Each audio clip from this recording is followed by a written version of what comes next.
Chers maîtres, chers collègues, c'est un honneur, un plaisir pour moi d'être avec vous cet après-midi pour vous présenter la lecture de l'antibiogramme et en particulier la lecture interprétative de l'antibiogramme. L'antibiogramme, c'est un outil très important parce qu'il guide le clinicien pour choisir les antibiotiques les mieux indiqués afin de prendre en charge ses patients. On le sait tous actuellement, la résistance contre les antimicrobiens constitue un danger, l'une des plus grandes, des 10 plus grandes menaces selon l'Organisation mondiale de la santé. Et cette résistance aux antimicrobiens est liée notamment au fait que à l'utilisation abusive des antibiotiques. Donc, interprétation correcte d'un antibiogramme permettra un usage rationnel des antibiotiques. Alors, avant de démarrer, je voudrais dire que je n'ai pas de conflit d'intérêt en relation avec cette présentation.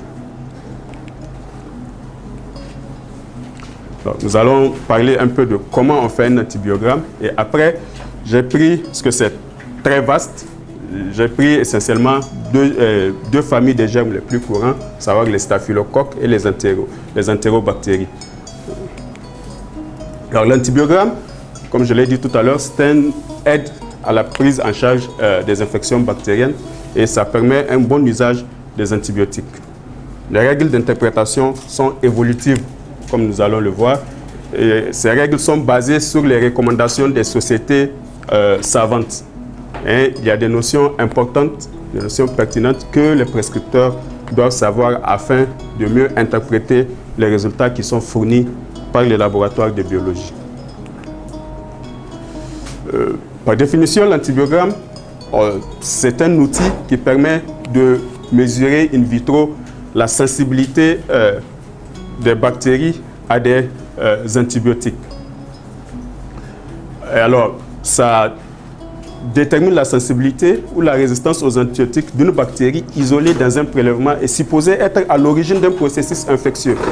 Qu'est-ce que ça veut dire? Ce n'est pas tout le temps qu'on fait un antibiogramme. Ce n'est pas parce qu'on isole un germe au laboratoire que forcément on fait un antibiogramme. La première question que le biologiste se pose, est-ce que le germe que j'ai isolé peut être en rapport avec, peut être à l'origine de l'infection chez le patient?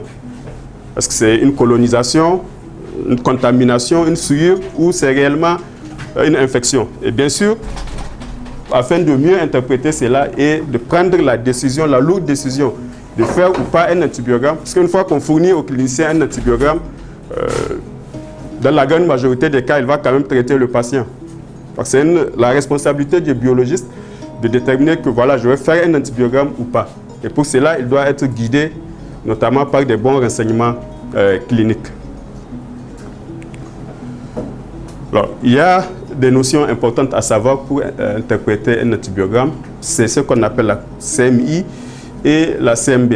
Alors, la CMI, c'est la concentration minimale d'antibiotiques qui est capable d'inhiber la croissance visible du germe en 24 heures. Quand on fait un antibiogramme, c'est cette CMI qu'on mesure et qui est prédictif de l'efficacité de l'antibiotique.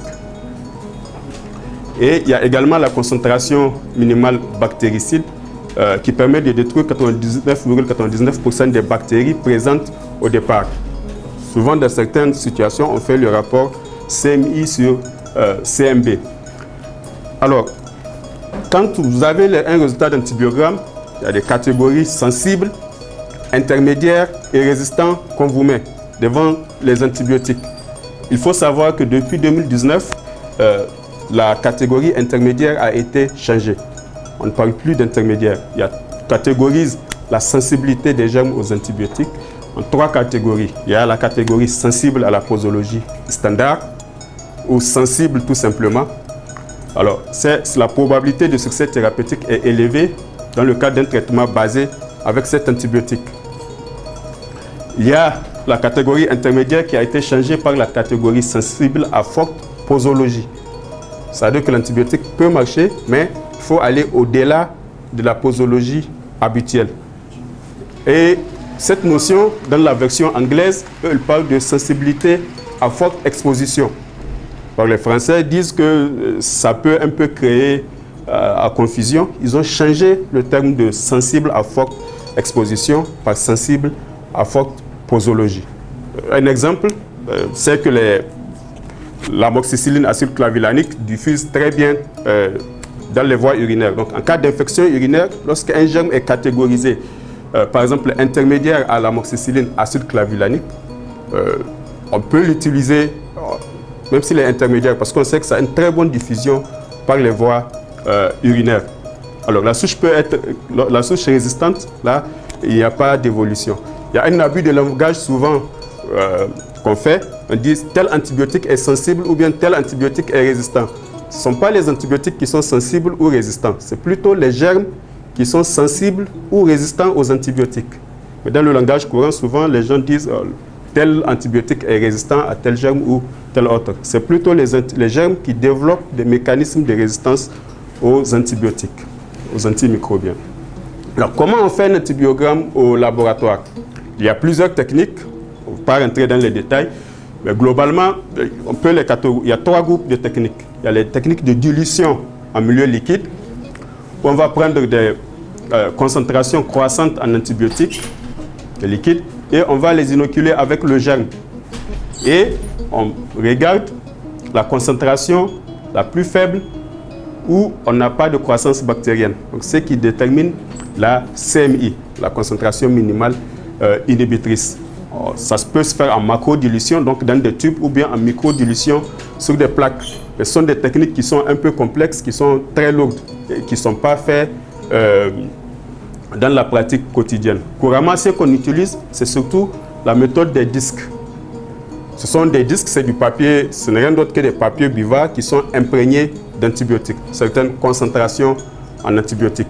Alors, on ensémence le germe et on dispose ces disques d'antibiotiques. Et l'antibiotique va diffuser en profondeur, mais également à la surface. Et si le germe est sensible à l'antibiotique, bien sûr, il y aura une zone d'inhibition autour du disque d'antibiotique. Et c'est cette zone qu'on mesure. Donc, on parle de diamètre d'inhibition. Cette zone qu'on mesure et en fonction du référentiel, on sait qu'à partir de tel millimètre, c'est sensible à forte posologie ou c'est résistant. Et ces disques, ils ne sont pas disposés au hasard, ils doivent être disposés selon des règles bien établies. On peut également utiliser des bandelettes qu'on appelle des e-tests. Ce sont des bandelettes également qui sont imprégnées d'antibiotiques, mais qui sont imprégnées par des concentrations croissantes en antibiotiques. Ça veut dire qu'ici, il y a plus d'antibiotiques par rapport à là. Et là, on va mesurer le point de rencontre entre la bandelette et les souches bactériennes pour déterminer la CMI. Ça a une meilleure sensibilité, ça donne des meilleurs résultats par rapport à la méthode des disques, mais c'est beaucoup plus cher. Globalement, les disques, quand on les prend individuellement, ça peut coûter peut-être 100 francs ou 200 francs au gramme maximum. Alors que pour les bandelettes, une seule bandelette peut aller au-delà des 10 000. C'est pour ça que pour des raisons économiques, on fait plutôt la méthode des disques. Alors, il y a des techniques automatisées qui sont également disponibles, qui permettent de fournir les résultats et qui ont des logiciels également qui peuvent aider à l'interprétation. Ils ont ce qu'on appelle des systèmes experts qui se basent sur les recommandations pour faire les interprétations. Alors justement, ces recommandations, ce qu'on appelle des référentiels. Parce que pour dire que tel germe est sensible ou est résistant à un antibiotique, on se sert de référentiels. Il y a 2 référentiels essentiellement. Il y a le référentiel européen qu'on appelle l'EUCAST, pour l'European Committee of Antimicrobial Susceptibility Testing. Donc, et il y a le comité français qui le traduit. C'est un référentiel qui sort chaque année, où souvent il y a des modifications. La dernière version, elle vient de sortir, elle est de juin. Elle est sortie le 10 juin 2024. Donc c'est tout récent. La microbiologie est très évolutive. Donc c'est ces documents que les microbiologistes consultent régulièrement pour interpréter les antibiogrammes. Et souvent, il y a des changements. Ce qui est intéressant, c'est que dans chaque version, quand on ouvre, il souligne en jaune les modifications apportées par rapport à la version précédente. Donc ça permet pour quelqu'un qui est déjà habitué au document, dès qu'il ouvre, il vérifie les changements qui ont été apportés pour pouvoir adopter ces résultats et ces techniques. Il y a la version américaine, appelle CLSI, qui est américain et qui sort également chaque année. Et la dernière version est sortie en février, c'est la 32e édition. Alors, pour la version française, elle est disponible gratuitement sur Internet, on peut le télécharger gratuitement. Et la version américaine, elle est payante. Alors, on va voir dans le détail comment on interprète de façon pratique un antibiogramme. La première chose, bon, il y a beaucoup de germes, on ne va pas voir de façon détaillée tous les germes. J'ai pris les germes, les catégories des germes les plus courants, notamment le staphylocoque et les entérobactéries. Alors, il y a un préalable, un antibiogramme, c'est fait sur une souche bactérienne identifiée et purifiée. Donc, il faut qu'on identifie d'abord le germe et c'est en fonction du germe qu'on fait l'antibiogramme. Alors, pour les staphylocoques, ce qu'il faut savoir, c'est qu'il y a des résistances naturelles. Donc, naturellement, les germes sont résistants à des groupes d'antibiotiques. Alors, par exemple, pour le staph, on a ces antibiotiques qui sont naturellement, qui ne sont pas sensibles. Donc, le staph est naturellement résistant à ces antibiotiques, notamment l'azithromycine, la thémoxyline, l'acide nalidixique. En plus, le staphylocoque saprophyticus, il est résistant à la novobucine, à la phosphomycine, à l'acide fusidique. Cette notion de résistance naturelle elle est très importante. Quand on regarde un antibiogramme, c'est la première des choses qu'on cherche. Est-ce que le germe qui a été identifié, ça a des résistances naturelles? Oui. Est-ce que ces résistances naturelles ont été mises dans l'antibiogramme? Si c'est mis sensible, là, il n'y a pas de cohérence.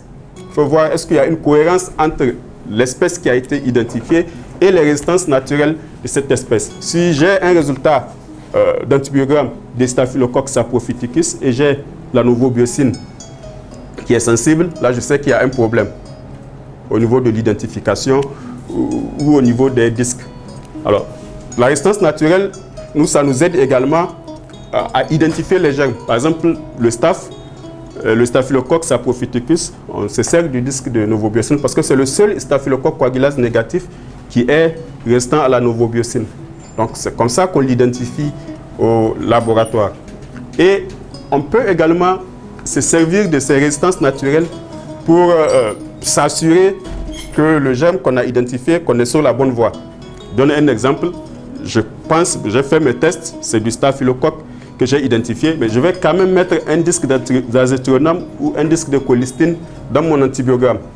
Et là, si ça vient résistant, ça me conforte dans mon hypothèse que c'est un staphylocoque. Mais si ça est sensible, là, probablement, je me suis trompé sur l'identification de mon germe. Alors, l'autre chose à savoir, c'est que les antibiotiques, on ne peut pas tout tester. Alors, les référentiels donnent des listes d'antibiotiques à tester. Parce que souvent aussi, c'est des questions que les cliniciens nous posent. Pourquoi vous n'avez pas testé tel antibiotique? Pourquoi vous n'avez pas testé tel autre? On ne choisit pas les antibiotiques au laboratoire. On les choisit selon les recommandations. Donc, par exemple, selon le CAST 2024, voici pour les staphylocoques les antibiotiques qu'il faut tester. Vous avez vu, il y a deux catégories, il y a la liste standard et la liste complémentaire. Donc, de façon standard, on teste ces antibiotiques de la liste standard. Et la liste complémentaire, là, c'est lorsque il y a des situations cliniques qui nous font penser que le patient a probablement va développer des résistances. Vous voyez, ça aussi, ça dit l'intérêt de fournir des renseignements cliniques. Et que ces antibiotiques, peut-être qu'ils ne vont pas marcher. Ou bien si le clinicien vous dit que bon, il a déjà mis le malade sur un de ces antibiotiques de la liste complémentaire, on peut éventuellement les choisir pour voir s'il est sur la bonne voie. Mais de façon pratique, on ne teste pas tous ces antibiotiques aussi de la liste standard. Parce qu'il y en a qui ne sont pas disponibles sur le marché nigérien. Ça ne sert pas à grand-chose de les tester alors qu'on sait qu'ils ne sont pas disponibles sur place. Donc on tient compte également de cet aspect. Alors, pour le staph, la première chose à regarder dans l'antibiogramme, après avoir vérifié les résistances naturelles et tout, c'est la pénicilline G. Alors, si on a un Staphylococcus aureus qui est sensible à la pénicilline G, l'interprétation, c'est que ce staph, il est sensible à l'ensemble des bêta-lactamines. À l'ensemble des bêta-lactamines. Alors, malheureusement, ce type de staph devient de plus en plus rare du fait justement de la résistance aux antimicrobiens. Actuellement, selon les études, 80 à 90% des Staphylococcus aureus isolés dans les laboratoires sont résistants à la pénicilline.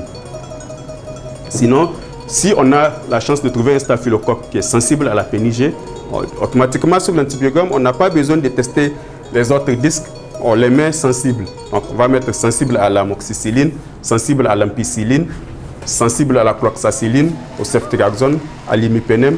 Donc tout ce qui est bêta-lactamine, on peut les mettre sensibles. Donc, même si le laboratoire vous dit juste pénicilline G sensible ou bien amoxicilline sensible pour un staphylocoque aureus et qu'il ne vous donne pas la suite, vous pouvez déduire que c'est sensible et traiter votre patient avec un antibiotique de la famille des bêta-lactamines. Cependant, pour les biologistes, il faut noter que sur l'antibiogramme, il ne suffit pas juste de mesurer le diamètre de sensibilité de la pénicilline G pour dire que c'est sensible. Il y a deux conditions. Il faut que ça soit un diamètre supérieur à 26 mm, mais il faut également que les contours soient flous. Lorsque les contours sont nets, on doit sortir résistant, même si le diamètre est supérieur à 26 mm. Avant, il y avait une troisième condition qui était la production de céphinase, mais elle a été supprimée après. Alors, lorsqu'on a un staphylocoque qui est résistant à la pénicilline G, sur un antibiogramme, en plus de la pénicilline G, il faut considérer que ce staphylocoque il est également résistant à la pénicilline V, aux aminopénicillines, ça veut dire l'amoxicilline, l'ampicilline, aux carboxypénicilline, ça veut dire la ticaxilline, et aux uréidopénicillines, ça veut dire la piperacilline. Mais cette souche, elle est sensible lorsqu'on ajoute un inhibiteur de bêta-lactamase à la pénicilline G. Donc elle sera sensible à l'amoxicilline acide clavulanique ou à la piperacilline tazobactam. Après la pénicilline G, on a la céfoxytine. Alors, ici, on nous a donné le choix. On peut utiliser la céfoxytine ou la méticilline ou l'oxacilline, la péni-M. Lorsque le staphylocoque aureus est sensible à la pénicilline, à la céfoxytine, ça veut dire qu'il est sensible à l'oxacilline, la cloxacilline, à l'amoxicilline, acide clavulanique, au céphalosporine et au carbapenem. Ça, globalement, actuellement, ça concerne 80% à peu près des staphylocoques aureus qui sont isolés. Donc le staphylocoque aureus sensible à la céfoxytine. La céfoxytine est la plus utilisée, donc ce qu'on appelle les tests de dépistage. Donc dès qu'on a céfoxytine sensible, ça veut dire que c'est acide amoxicilline, acide clavulanique sensible, oxacilline sensible, cloxacilline sensible, sensible aux céphalosporines, bien que les céphalosporines, on recommande de ne pas les utiliser dans le traitement des staphylocoques. Alors, si la souche est résistante à la céfoxytine, c'est là qu'on a ce qu'on appelle les SARS, les staphylocoques aureus résistants à la méticilline, qui représente, selon les études, entre 15 à 20% des staphylocoques qui sont isolés. Et lorsqu'on dit qu'un staphylocoque aureus est résistant à la méticilline, ça veut dire que c'est un staphylocoque aureus qui est résistant à l'ensemble des bêta-lactamines, y compris les carbapenem.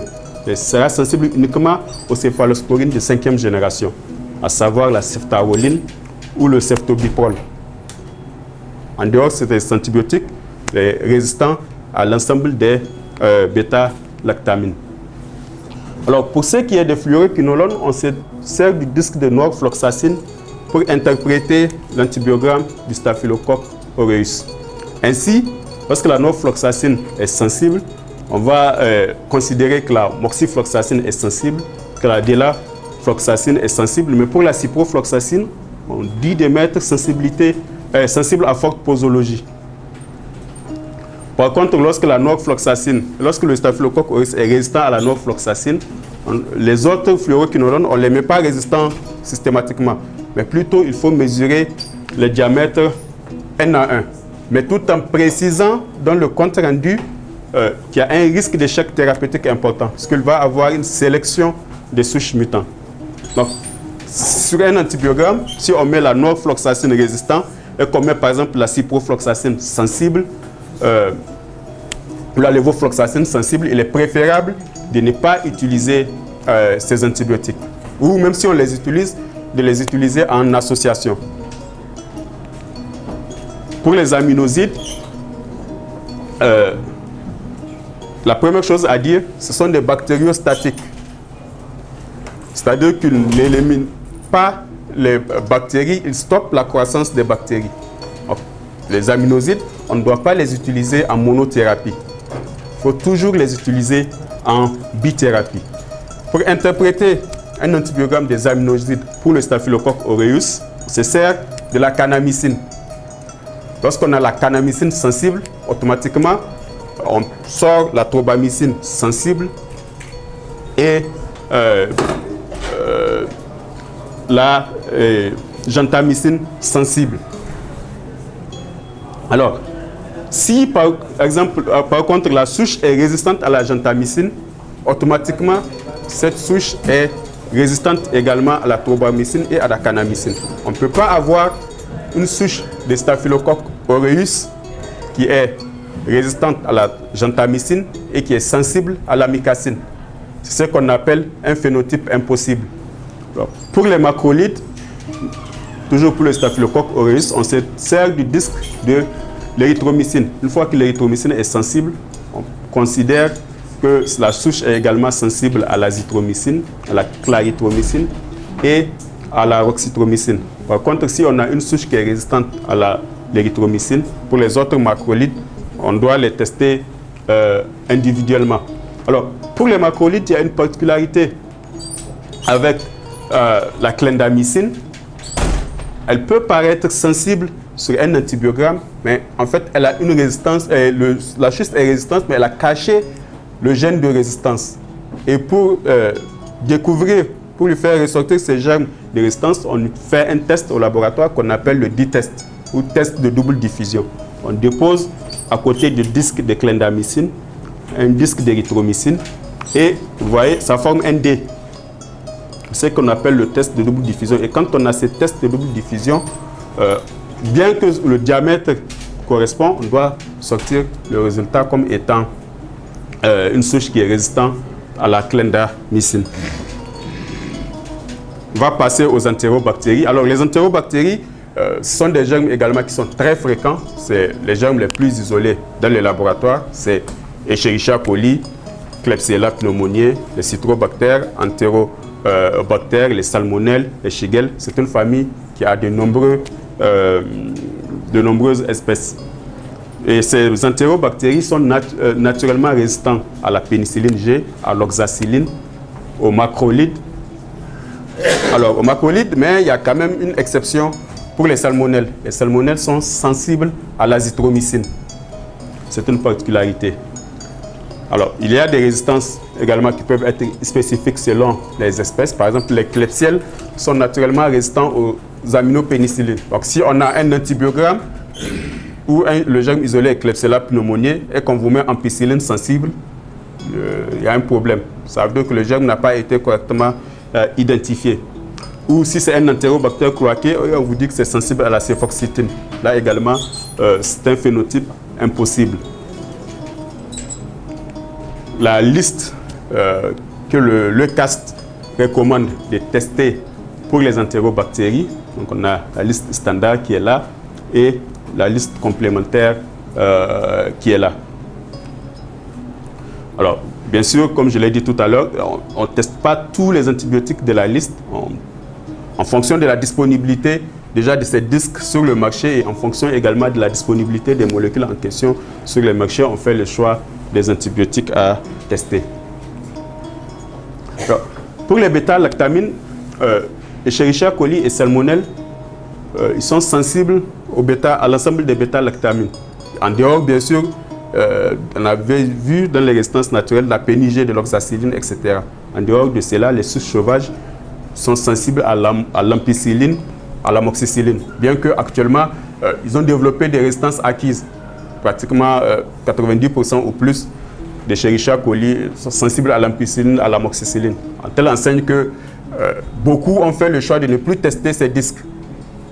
Parce que les taux de résistance sont quand même assez élevés. Alors les entérobactéries, justement, elles peuvent produire une pénicillinase à bas niveau et ça va les rendre résistantes à l'amoxicilline, à l'ampicilline, également à la ticagrelline et à la piperacilline. Mais le fait d'ajouter une bêta-lactamase va bloquer, un inhibiteur plutôt de bêta-lactamase va inhiber cette pénicillinase. Ça peut être de l'acide clavulanique, du tazobactam ou du sulbactam.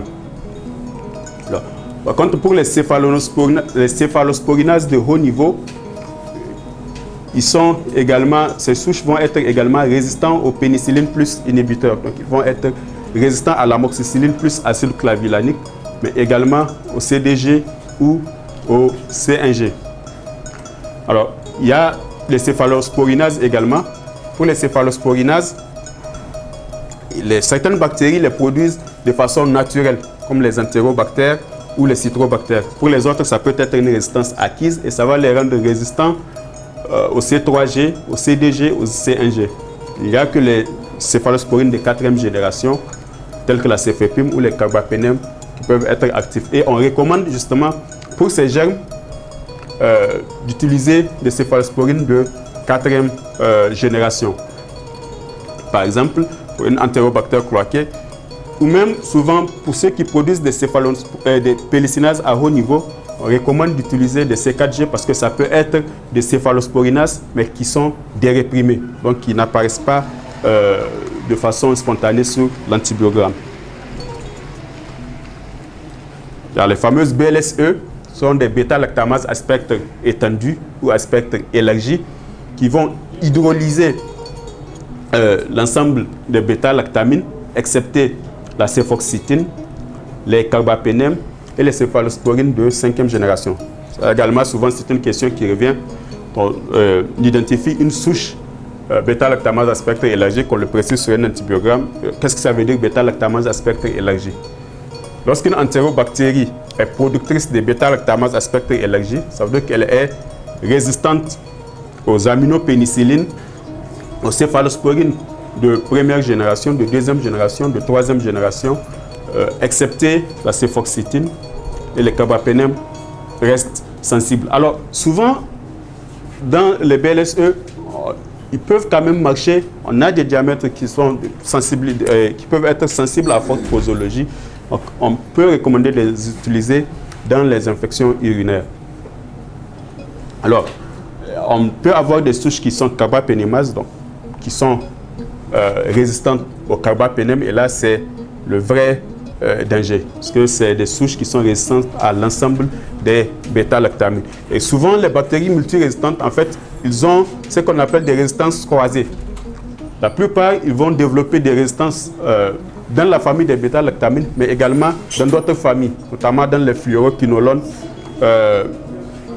ou les aminosides. Donc, ce qu'on appelle les résistances croisées. Et souvent, on est confronté à cela, un antibiogramme où on n'a que des R. Et on est même gêné de donner le résultat au clinicien, parce qu'on ne sait pas ce qu'il va en faire malheureusement. Alors, pour les biologistes, voici comment c'est ce qu'on appelle le test de synergie, comment on identifie les souches qui produisent cette enzyme, cette bêta-lactamase. On dispose, pour ça que tout à l'heure je vous disais que les disques d'antibiotiques ne sont pas disposés au hasard. Donc, pour rechercher une bêta-lactamase, on dispose un disque d'amoxicilline avec inhibiteur au milieu et on l'entoure avec des céphalosporines de 3e génération. Et avec les céphalosporines de 3e génération, ça donne cet aspect classique qu'on appelle l'aspect en bouchon de champagne. Pour s'assurer également que la souche est productrice de carbapenémase, on ne se contente pas uniquement du disque d'antibiotiques. On fait d'autres tests supplémentaires, notamment un test qu'on appelle Hodge test, et ça donne un aspect en trèfle. Donc, ça veut dire qu'ici, parmi ces 3 souches, il y a celle-là qui est productrice de carbapenémase. Donc, chez qui l'imipenem, méropenem, hectapenem ne vont pas marcher. Donc, concernant le fluoroquinolone, on est toujours chez les entérobactéries. à l'exception des salmonelles, toutes les souches de fluoroquinolones qui sont résistantes à la ciprofloxacine vont également être rendues résistantes aux autres fluoroquinolones. Donc, ça veut dire que c'est un antibiogramme, par exemple, d'une Escherichia coli. On ne peut pas avoir ciprofloxacine R et avoir norfloxacine S. Ça, c'est dans la version 2023 de l'ECAST que ça a été notifié. Maintenant, si la souche est non résistante à la ciprofloxacine, les autres fluoroquinolones vont être déterminés individuellement.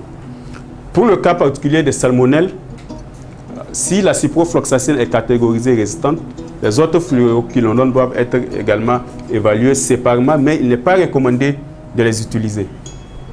Ça veut dire concrètement, sur un antibiogramme de salmonella, lorsqu'on a ciprofloxacine résistante et qu'on a des autres fluoroquinolones qui sont sensibles, il n'est pas recommandé de les utiliser. Ça fait partie des points de l'ECAST 2019. Pour les aminosides également, je vous ai dit tout à l'heure, les aminosides, il n'est pas conseillé de façon générale de les utiliser en monothérapie.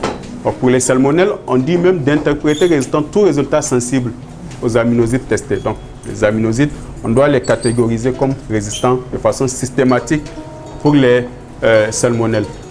Et en cas d'infection systémique, je l'ai dit tout à l'heure, il faudra faire une association pour les autres entérobactéries. Donc, pour ne pas trop vous noyer dans un flot d'informations, je me suis arrêté aux entérobactéries, au staphylocoques. Je n'ai pas évoqué les autres germes, notamment les pseudomonas, les streptocoques, etc. Mais si vous voulez, on peut les évoquer dans la discussion. Et j'ai fait des petits exercices, des petits antibiogrammes pour un peu susciter la discussion et l'échange avec la salle. Voici un premier antibiogramme. Prendre quelques secondes et demander qu'est-ce que ça vous suscite comme commentaire. Le germe isolé, c'est Staphylococcus aureus.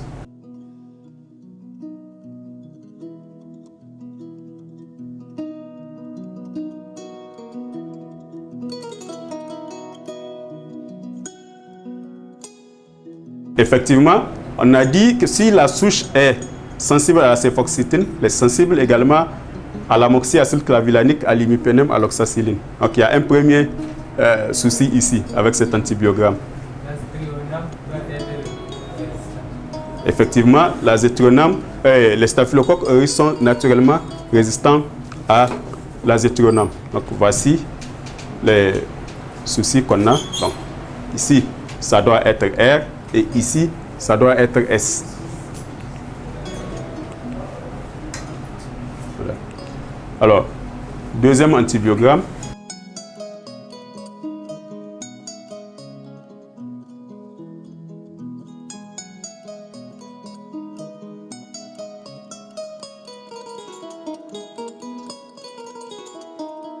Alors là, on est devant ce qu'on appelle un phénotype impossible.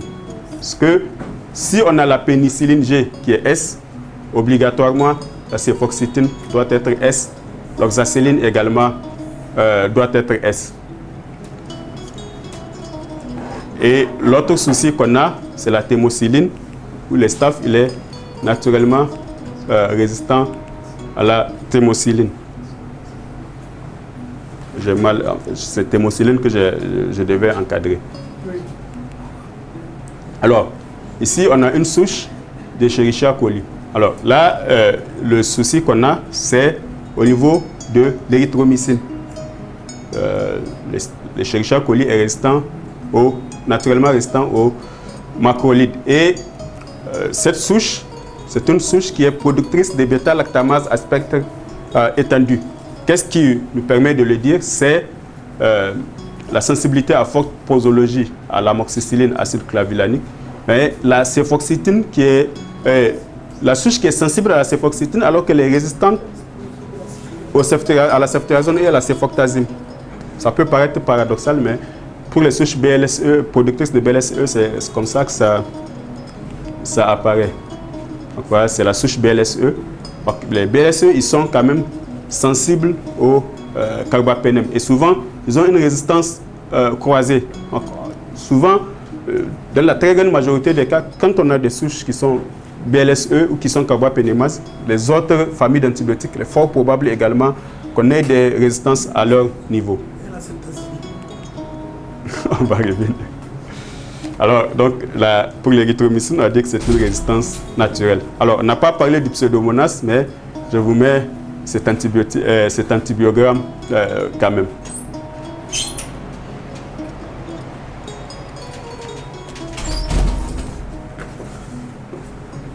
C'est un germe gentil, il est sensible à tout.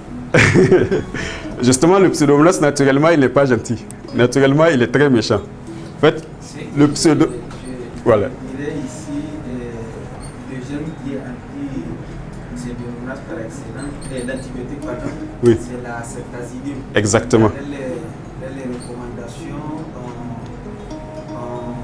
On recommande toujours de les préserver en cas d'un examen bien défini avec comme germe de pseudomonas isolé. Tout à fait. C'est là les Américains même le considèrent comme 4e génération. De 3e génération. Effectivement, donc, tous ces germes qu'on a cités, en fait, le Pseudomonas est résistant naturellement à tous ces germes. Il y a une résistance naturelle à tous ces germes. Et donc, mais par contre, la ceftazidime marche très bien sur le Pseudomonas. Bien que, bon, là aussi, il y a des souches qui deviennent de plus en plus résistantes du fait justement de l'utilisation non contrôlée des antibiotiques. Donc il y a une résistance naturelle de Pseudomonas aeruginosa à l'amoxicilline, à l'ampicilline, à l'amoxicilline acylclavulanique, à l'hectapénème, au chloramphénicol. Cette résistance, elle est partagée non seulement par le Pseudomonas, mais également par Acinetobacter baumannii. Alors, je voudrais finir par vous lister quelques sources d'erreurs qu'on peut avoir en antibiogramme. C'est un examen et il faut toujours avoir l'œil critique. Le labo vous fournit un résultat, il faut toujours le confronter à votre clinique. Le labo peut se tromper et c'est là pour plusieurs raisons. La première raison que je n'ai pas listée, c'est d'abord sur l'identification. Un antibiogramme, c'est fait sur un germe bien identifié. Si on a des soucis dans l'identification, qu'on n'a pas correctement identifié le genre et l'espèce, on va obligatoirement se tromper au niveau de l'antibiogramme. Et en prélevant également les souches, il ne faut pas trop prélever, il ne faut pas peu prélever également. Il faut que ça soit standardisé. Si on prélève une grande quantité de bactéries pour faire l'antibiogramme, ça va donner des fausses résistances. C'est pour cela qu'on mesure en fait ce qu'on appelle un McFarlane.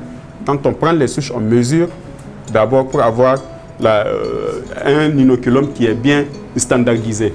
Et l'ensemencement également de la boîte doit se faire de façon correcte pour avoir des résultats de qualité. L'ensemencement ne doit pas être tardif. On prend les souches de bactéries, on les ensemence dans de l'eau stérile et après on dépose, on peut faire autre chose. Bien sûr, les bactéries vont se liser, ils vont être détruits. Donc là, il n'y aura plus de bactéries. Lorsqu'on ensemence, il n'y aura plus de croissance du tout. On peut également avoir une mauvaise qualité des disques. Parce que les disques d'antibiotiques, c'est du papier buvard en fait, imprégné d'antibiotiques. Ces papiers, lorsque c'est périmé, ça se décharge.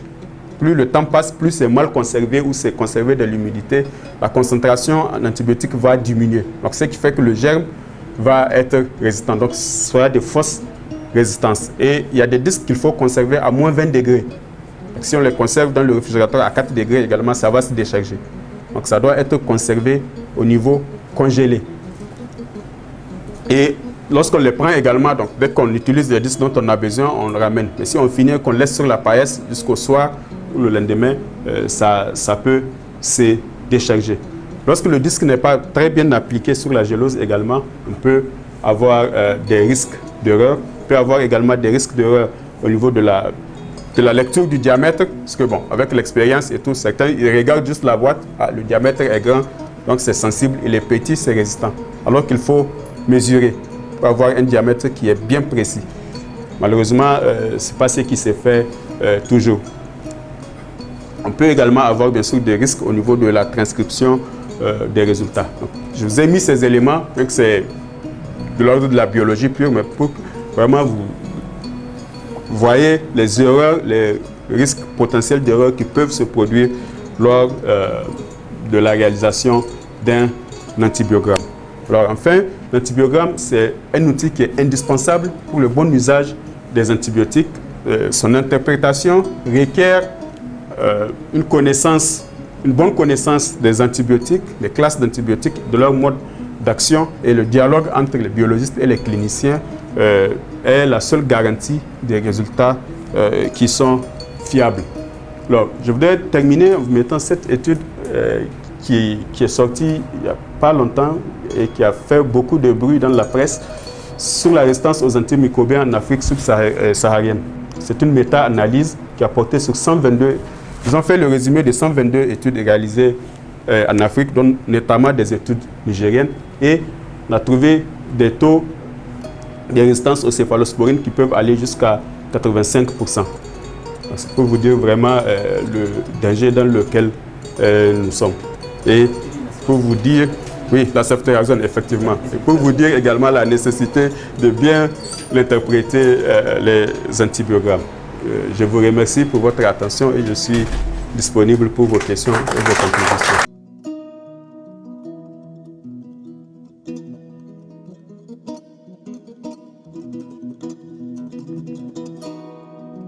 Sur les principes de l'antibiogramme, nous allons, au nom du laboratoire Stride Pharma, vous proposer les solutions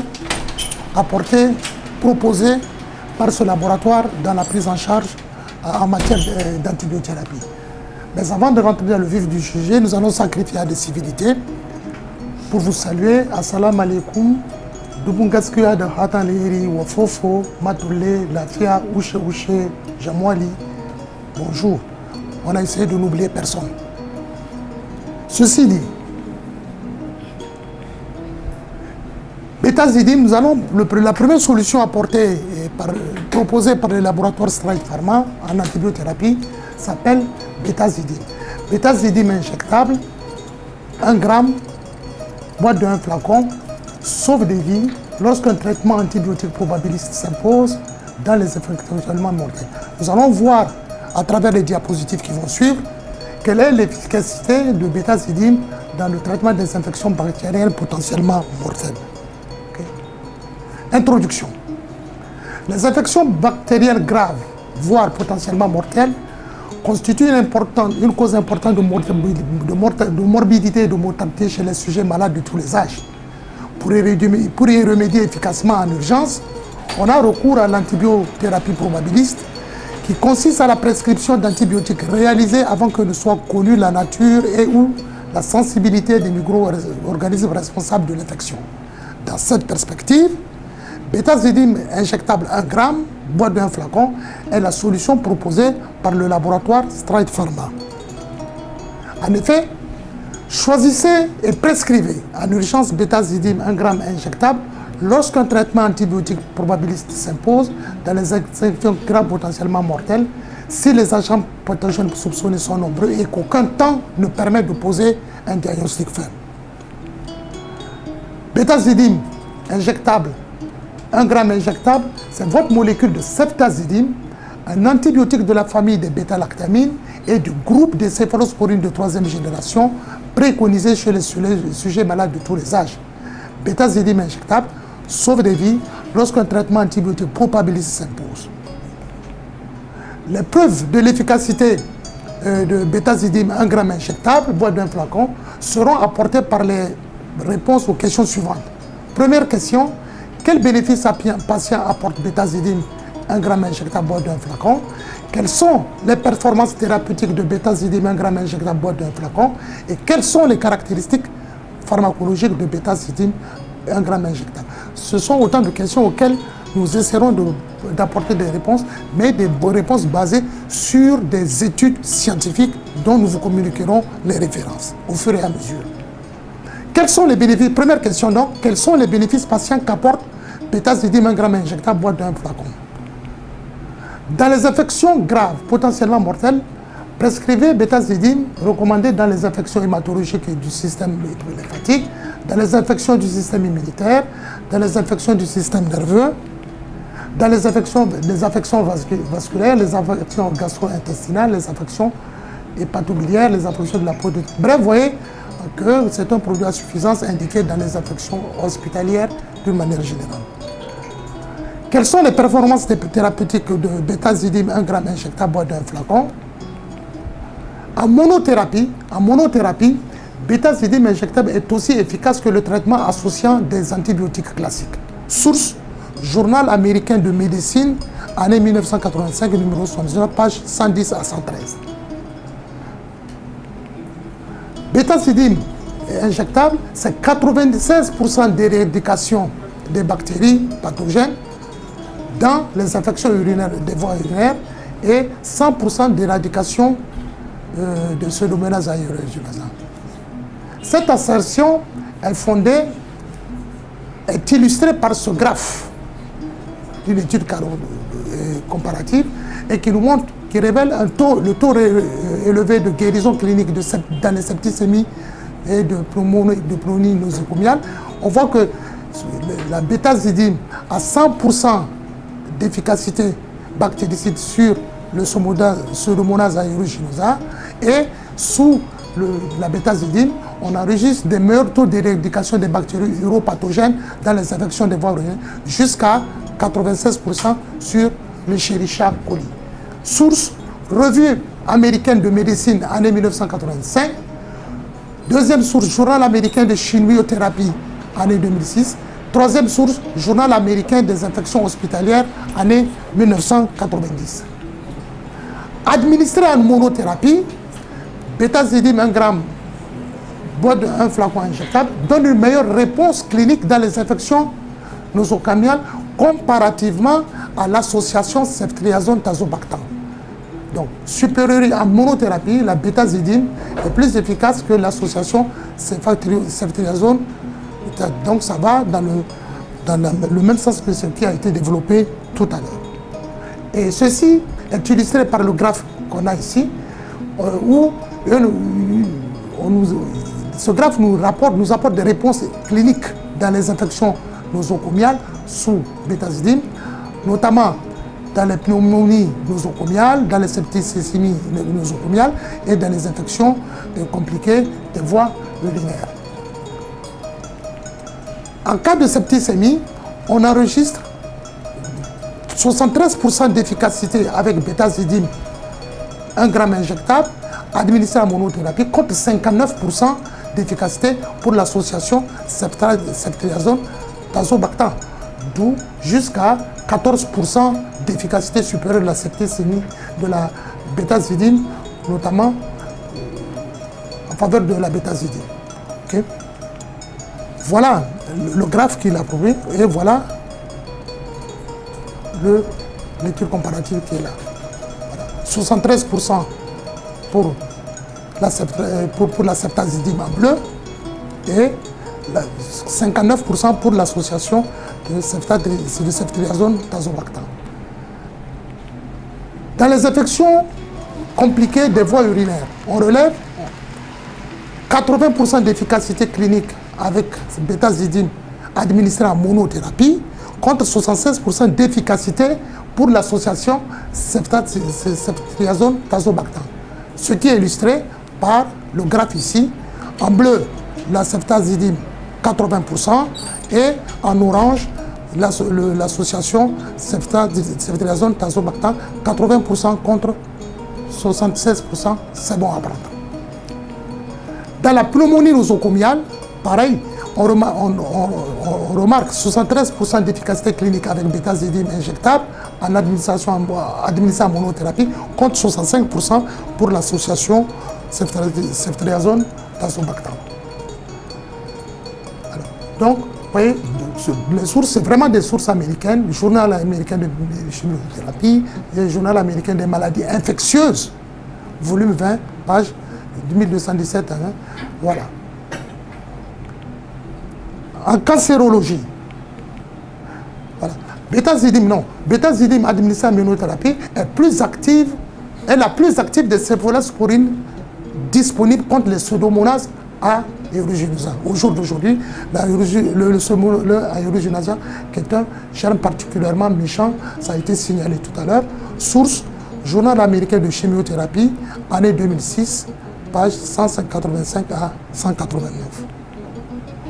Toujours en monothérapie, la bétazidime injectable est efficace dans les infections cutanées des tissus mous et dans les infections ostéo-articulaires.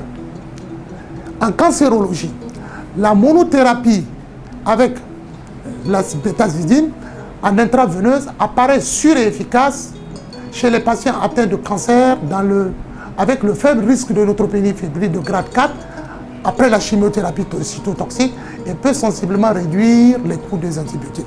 Ainsi donc, le renseignement que nous fournit, un premier renseignement que nous fournit ce graphe nous montre que 66% des malades ont répondu par l'amélioration des signes cliniques à la réduction complète de leur fièvre en 48 heures après administration de bétazidime.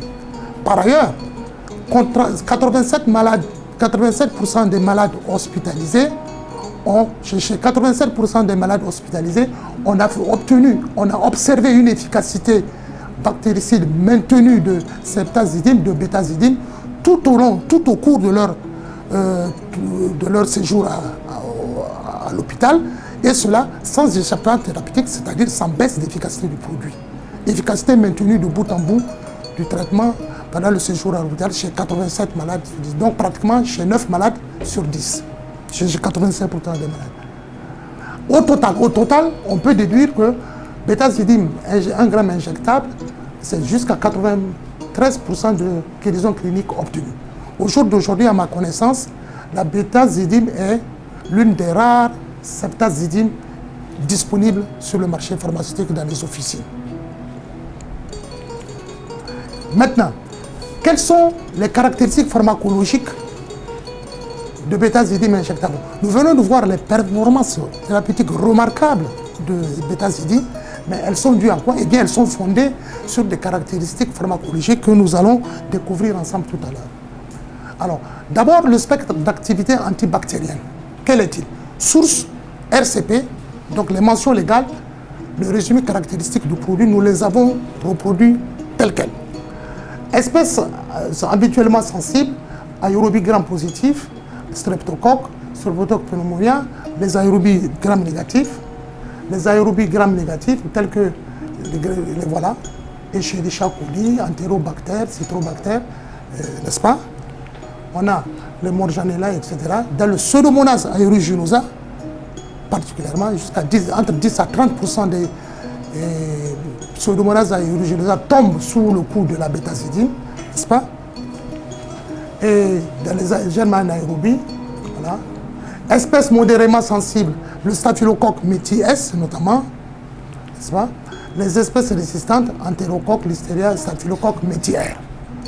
Je pense que nous sommes pratiquement en phase avec ce qui a été démontré tout à l'heure. Alors, après le spectre d'activité, nous allons passer au mécanisme d'action. Fondamentalement, la bétazidime, votre ceftazidime, détruit les germes responsables des infections en empêchant la synthèse de la paroi. Elle est là, la paroi de la bactérie. Leur synthèse, la synthèse de la paroi de la bactérie est opérée à partir de la molécule protéique, les protéines qui sont des protéines liées à la pénicilline.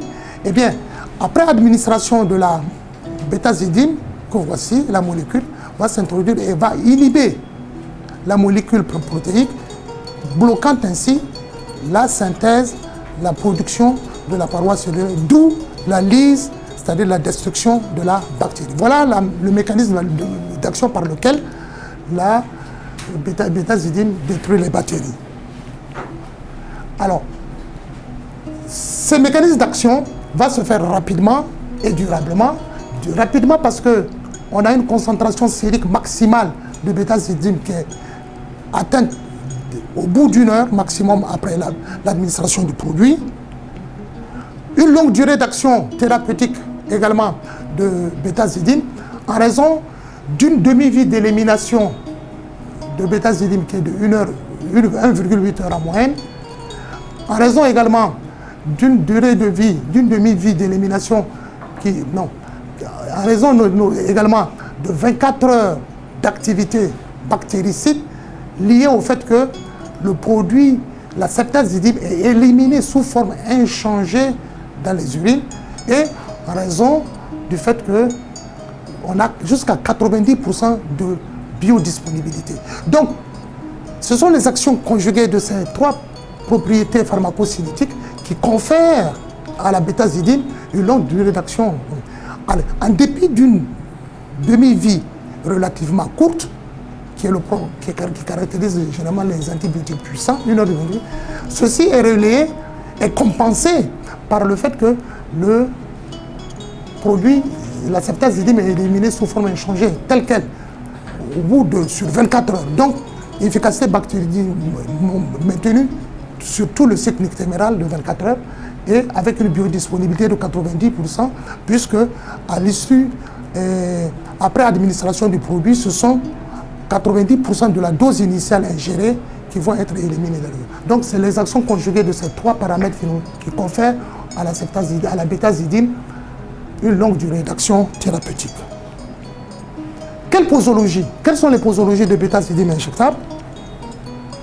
Dose usuelle chez l'adulte et l'enfant et les enfants de 12 ans et plus, la dose usuelle d'administration recommandée est de 0,1 g à 0,15 g toutes les 8 heures à 12 heures. N'est-ce pas? D'où ce qui revient à 1 g à 2 g, soit 1 ou 2 flacons de bétazidime toutes les 8 à 12 heures par voie IV pour l'œil. Source, résumé caractéristique du produit de l'Agence nationale de sécurité du médicament en France. Chez les nourrissons et les enfants âgés de 1 mois à 12 ans, dose usuelle d'administration recommandée, 30 mg à 50 mg par kilo toutes les 8 heures par voie IM, source RCP. Mise à jour 17 août 2010. Et enfin, du nouveau-né, chez le nouveau-né de 0 à 4 semaines, la dose d'administration recommandée est de 30 mg par kilo toutes les 8 heures par voie IV, source RCP. Et que tous les sujets malades sont concernés par la bétazidime injectable. Alors, chez les sujets insuffisants rénaux, qui sont également concernés, la posologie en administration discontinue doit être adaptée en fonction de la créance de la créatinémie. Par exemple, en cas de créance de la créatinémie de 50, composante 50 à 30, 1 à 2 grammes par toutes les 24 heures. Quelle conclusion retenir? Quelle conclusion retenir? Bétazidime injectable, un flacon sauve des vies lorsqu'un traitement antibiotique probabiliste s'impose dans les infections potentiellement mortelles. Il est indiqué le bétazidime dans la bactériémie et septicémie, dans les méningites bactériennes, méningite à pseudomonase, abcès pulmonaire. Indiqué également bétazidime dans l'abcès pulmonaire, les infections urinaires, les infections des voies respiratoires, les infections gastro-intestinales, biliaires et abdominales, dans les infections des patients déprimés atteints de tumeurs hématologiques ou solides. Bétazidime injectable, c'est votre nouvelle ceftazidime, pratiquement la seule disponible sur le marché. Une bêta-lactamine du groupe de céphalosporine de 3e génération, préconisée dans le traitement des infections hospitalières lorsque un traitement antibiotique probabiliste s'impose et est requis en tout cas.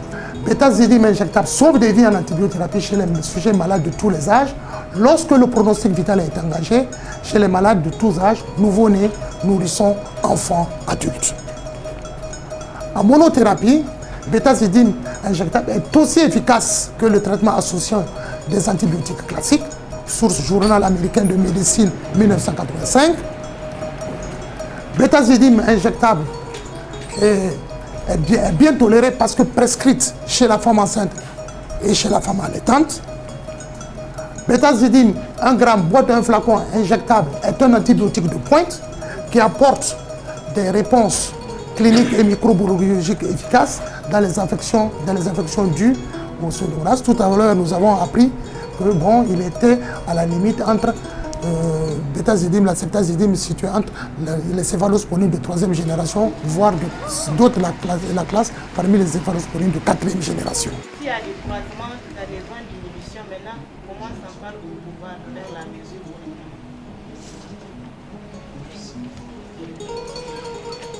troisième question. À part la sensibilité et la résistance naturelle des souches, est-ce qu'il y a des suspensions qui vous permettent de tester l'efficacité et la fiabilité des disques?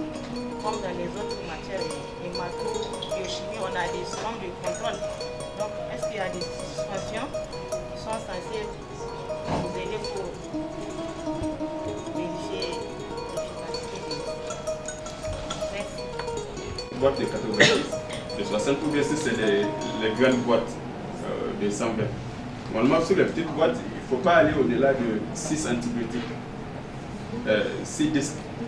Et effectivement, lorsqu'on les dispose correctement, ça empêche, ça va éviter qu'il y ait des croisements au niveau des zones d'inhibition. Sinon, il y a des applicateurs, où là les distances sont respectées, on place des disques, on appuie comme on appuie des cachets et ça sort là, on n'a pas à mesurer, ça règle beaucoup de choses. Là, le problème c'est que ça peut se contaminer d'un antibiogramme à l'autre. Alors, lorsqu'on a des croisements des zones d'inhibition, qu'est-ce qu'il faut faire? La première des choses, il faut l'éviter. Donc ça veut dire qu'il faut disposer vos disques pour éviter au maximum les croisements. S'il y a les croisements, on mesure quand même. En général, quand il y a des croisements, quand on a respecté les zones d'inhibition, ça veut dire que la souche est vraiment sensible à ces antibiotiques. Souvent, on voit qu'on a la croissance que autour de la boîte. Donc là, c'est vrai qu'il est un peu difficile de mesurer de façon précise les diamètres, mais globalement, en général, quand il y a des croisements et que les disques sont bien disposés, ça veut dire que la souche est sensible. Mais si les disques ne sont pas bien disposés, c'est un antibiogramme qu'il faut forcément réfréner. La deuxième chose, effectivement, je n'ai pas parlé parce que c'est un peu technique, c'est le contrôle qualité. Il y a ce qu'on appelle des souches de référence. On doit utiliser dans nos laboratoires, qu'on a l'obligation d'utiliser pour s'assurer que nos disques fonctionnent correctement. Donc ce sont des souches, on les appelle ATCC, American Typical Souche Collection, qu'on achète et on vous dit, telle souche par exemple, c'est une Escherichia coli, voici les antibiotiques auxquels il est sensible, voici les antibiotiques auxquels il est résistant. Donc vous allez faire votre suspension avec et mettre vos disques. Et vous allez mesurer, est-ce que les diamètres qu'ils ont dit, vous avez trouvé ces mêmes diamètres ou bien des diamètres approchants ou bien pas. Donc ça permet effectivement de vérifier la qualité. Et il y a aussi les évaluations externes de la qualité que les laboratoires font, où là on vous envoie une souche dont vous ne connaissez pas la composition. Vous allez les tester, vous allez faire votre identification et l'antibiogramme, vous allez envoyer les résultats, après on va vous envoyer les résultats. Ça, ce sont des choses effectivement que le laboratoire doit faire. S'il y a un système de management de la qualité. Je ne sais pas si elle est satisfaite des réponses. Je remercie les deux exposés. J'ai deux questions, en fait, de petites précisions pour Hervé d'abord. En fait, je suis un peu surpris des références. Les études la date des années 85. Donc votre antibiotique là, il est là depuis 1985 qu'on a fait des travaux dessus. Nous sommes en 85, 2024, ça fait vraiment longtemps. Donc c'est ce que je voulais savoir. Je trouve ça quand même des études très très anciennes. Et la deuxième, je ne sais pas si c'est une question ou bien une décision. En fait, dans la résistance, en réalité, il semble que c'était plutôt la dose qui doit tuer la bactérie là. Elle n'est pas tolérée chez le patient. Ça veut dire que ce n'est pas que le germe est résistant à l'antibiotique, mais c'est plutôt une tolérance clinique. Qu'est-ce que tu peux me dire de ça? Voilà. C'est des trucs dont je dispose, que je vous ai expliqué. Alors, ça date de 1985, mais au jour d'aujourd'hui, ça vient d'arriver, ça entre dans les Niger. C'est la seule septacide, à ma connaissance, qui soit disponible sur le marché. Donc, dans notre contexte, c'est une molécule plutôt récente. Je veux dire que l'étude date de 1985. Est-ce qu'on peut les transposer en 2024? Je ne connais pas d'études plus récentes que ça. Moi, je ne dispose pas d'études plus récentes. C'est bien. Merci. Merci, cher maître. Effectivement, votre question, en fait, c'est même ce qui a suscité le changement dans l'appellation de la catégorie intermédiaire. Parce que pour certains types de résistance, effectivement, quand on augmente la dose, s'est rendu compte que la bactérie va être sensible quand même à l'antibiotique. C'est pour ça qu'ils ont changé par sensible à forte posologie, pour justement inciter les cliniciens à augmenter les doses et également privilégier les antibiotiques qui diffusent bien dans la zone. Mais ce n'est pas valable dans tous les mécanismes de résistance. Dans certains mécanismes de résistance, vraiment, quelle que soit la dose, même in vitro, on a quand même des résistances. Par exemple, pour le streptocoque, ce que vous dites également est valable. En fait, ils ont ce qu'on appelle une résistance de bas grade aux aminosides. Donc, ce qui fait que dans l'antibiogramme, la gentamicine qu'on teste, ce n'est pas la gentamicine 10 mg qu'on teste pour les entérobactéries, pour le staph. C'est carrément la genta 500 qu'on teste. Parce qu'effectivement, à très forte dose, la genta marche sur le streptocoque. Mais ce n'est pas valable dans tous les cas.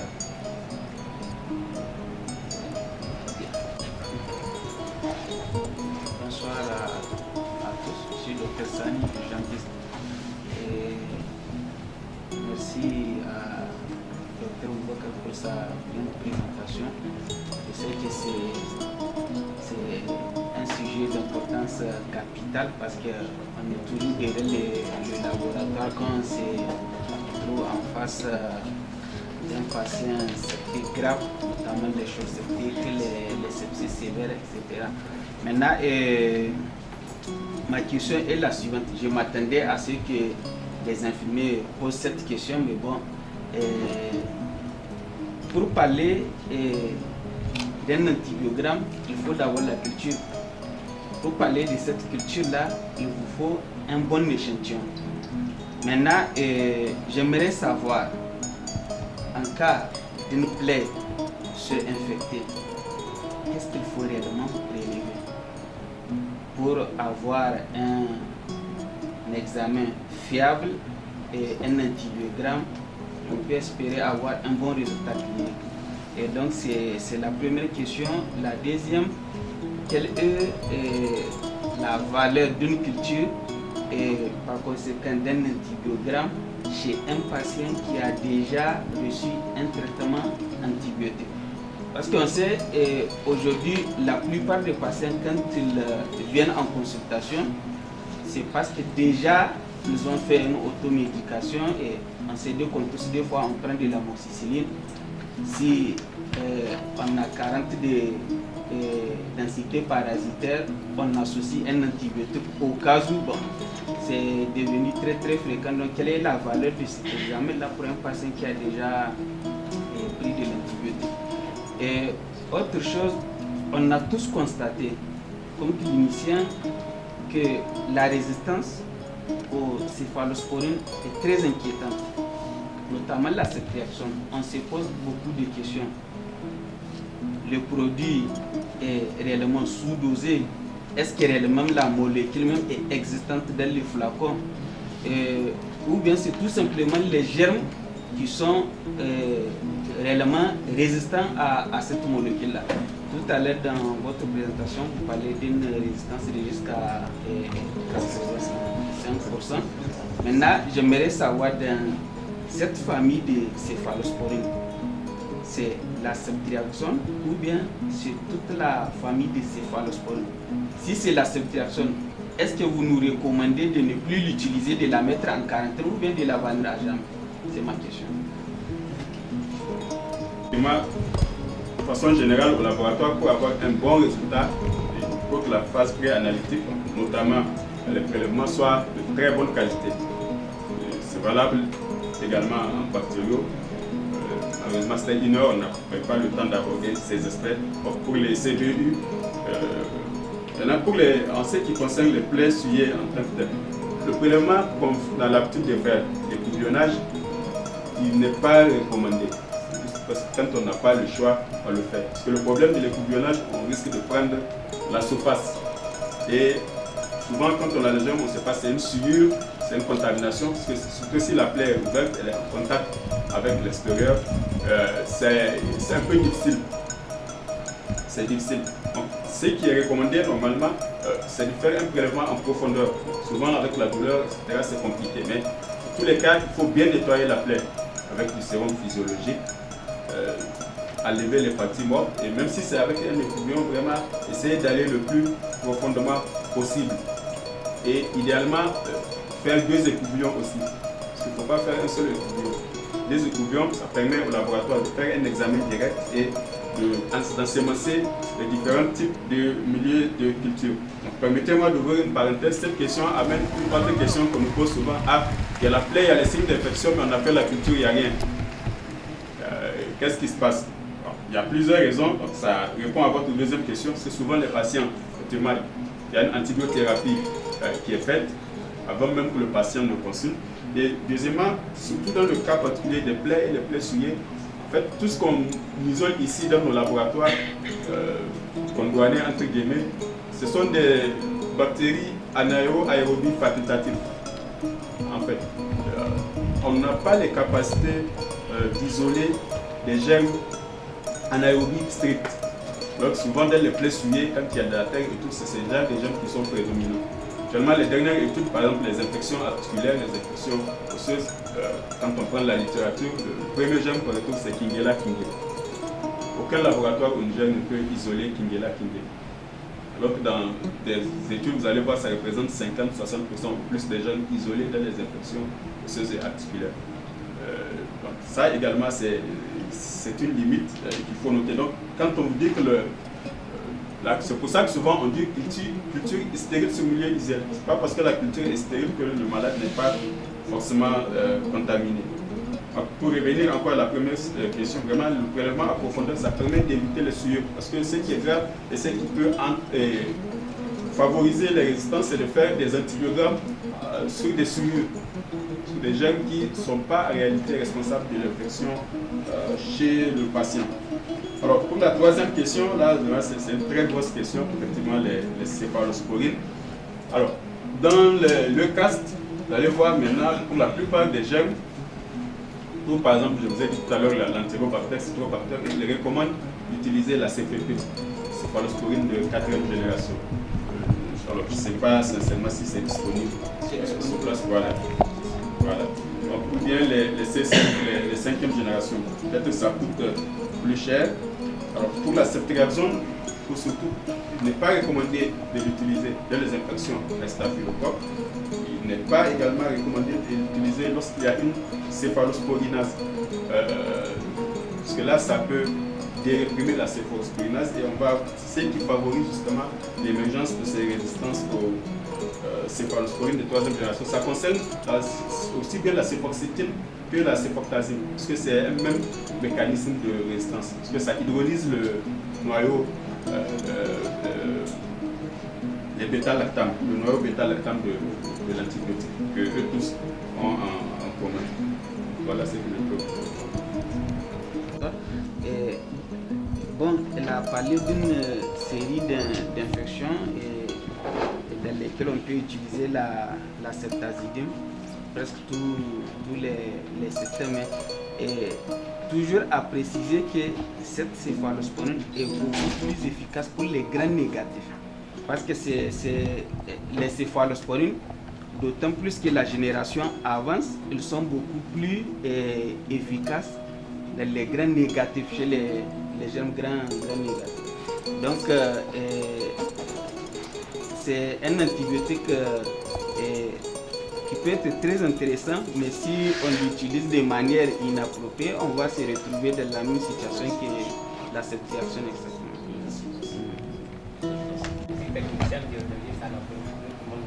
Donc, ma question rejoint les résistances naturelles des antibiotiques. Et souvent, on a tendance à avoir des gens que nous savons ils sont naturellement résistants à certains antibiotiques, mais sur notre boîte d'antibiogramme, on va trouver des disques sensibles. Or, nous savons qu'ils sont naturellement résistants. Qu'est-ce qui peut expliquer cela? Alors, il vérifier l'identification. Est-ce qu'on est sûr de son identification? Si c'est une entérobactérie, est-ce qu'on a bien lu la galerie API? Parce que souvent, les galeries qu'on utilise, on va rentrer dans la biologie pure. Les galeries d'ISES, en fait, ils ne permettent pas d'identifier de façon très précise. Vous le savez très bien par rapport aux galeries 20E ou autres. Souvent, on a des approximations. On sort un chiffre, on vérifie sur la liste, il n'y a pas de chiffre, on prend celui qui vient avant ou après, et ça, ce sont des choses à éviter. La première des choses, c'est vraiment vérifier, être sûr que le gène, je l'ai correctement identifié.